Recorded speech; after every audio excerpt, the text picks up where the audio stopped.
Macho, macho man. Yeah, I've got to be a macho man. Macho, macho man. Hey, hey, I've got to be a macho who cries.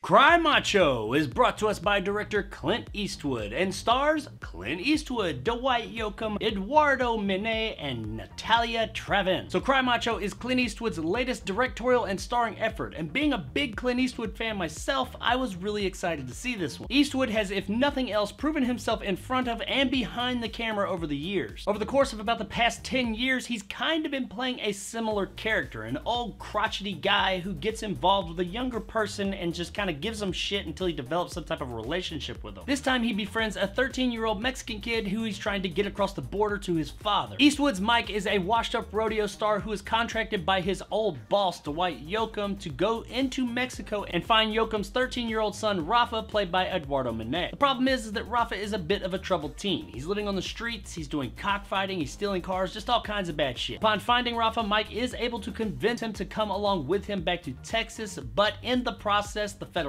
get involved and they kind of got to go on the lam in Mexico. What follows is a story of two very different people from two very different backgrounds that come together and find common ground. Now these are the types of stories that Eastwood has excelled at in the past. These real personal dramas about one or two people that need to find a common ground. And that is what Cry Macho is. In the first half of the movie, I was really into it, but somewhere along the line, around the halfway mark of this movie, they pumped the brakes on the story, and unfortunately, it never really recovers. The story just doesn't pick back up. It's not a total loss, but there's not nearly as much going on here as you initially think there's going to be. Yes, there are character arcs and there is character growth, and we do get resolution to the issues that are presented to us, but none of it really seems very important. You don't seem as invested in it as you want to be. You see the things, the trials and tribulations that these characters are going through, and you want to care about it. I like these characters, but I just found myself having a real hard time giving a shit. The story does set itself up to have a hard emotional impact, and there is some emotion there. We do get some of that, but nowhere near what you think you're gonna get. The movie just kind of fizzles out. Also, the ending of the movie is just kind of anticlimactic. Not that you really ever thought there was gonna be some big huge showdown in the end of this movie or anything. I didn't need that. But how it goes down is just kind of like, okay, yeah,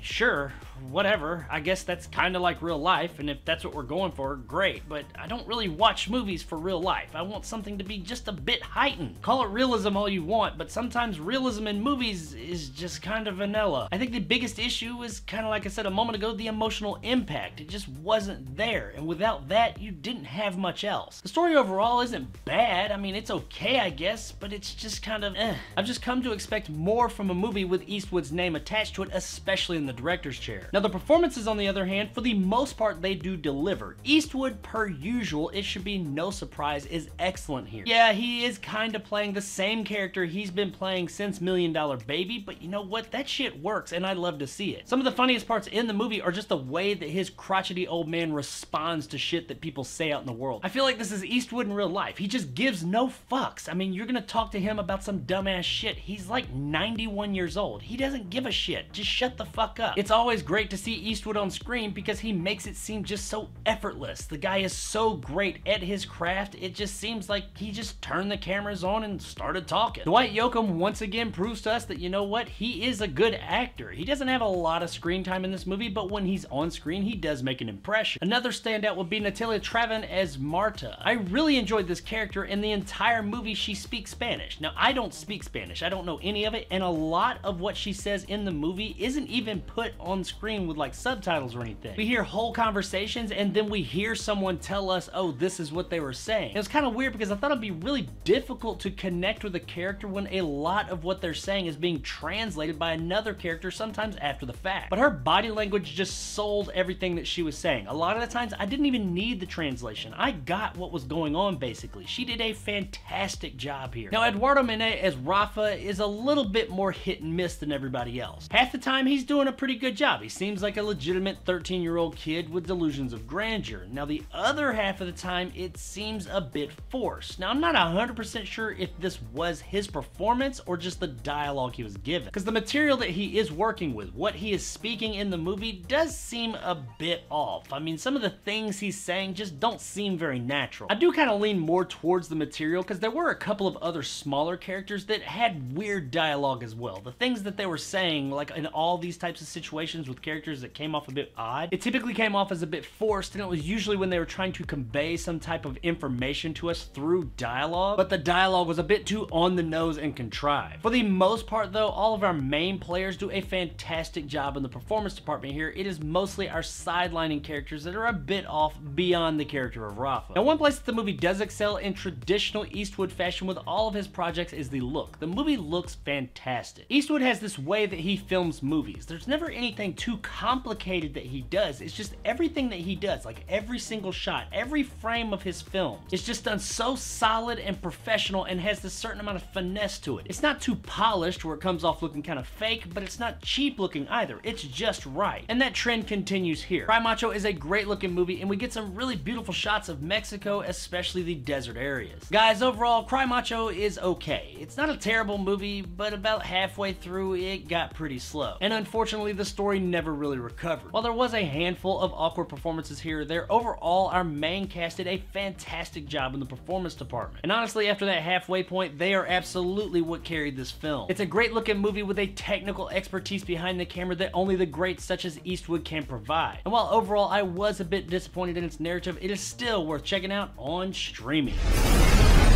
Across the street.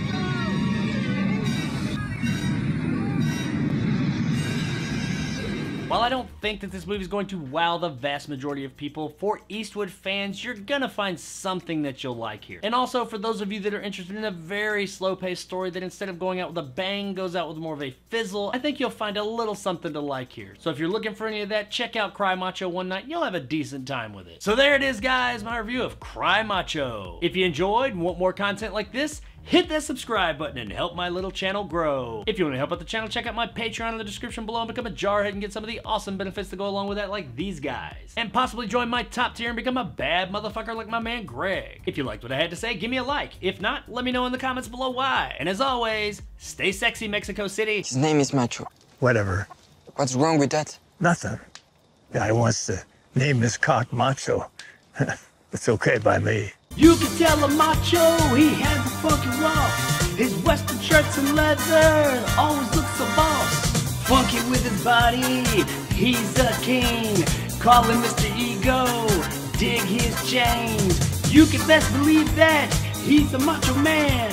Likes to be the leader, never dress so grand. Hey, hey, hey, hey, hey, macho!